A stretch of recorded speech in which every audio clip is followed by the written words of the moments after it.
एका लहानशा गावात एक मुलगा जन्माला आला. नाव भीमराव.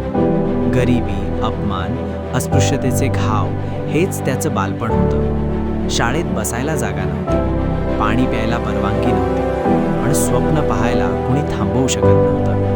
भीमरावांनी ठरवलं, मी शिकेन, इतकं शिकेन की ज्ञान माझं शस्त्र बनेल. देश विदेशात शिक्षण घेतलं, कायदा, अर्थशास्त्र, राज्यशास्त्रात पारंगत झाले. पण मोठे पद मिळाल्यावरही त्यांनी स्वतःसाठी नाही, समाजासाठी जगणं निवडलं. जे बोलू शकत नव्हते त्यांचा आवाज बनला, जे दबले होते त्यांना उभं केलं. संविधान लिहिताना त्यांनी प्रत्येक भारतीयाला समता, स्वातंत्र्य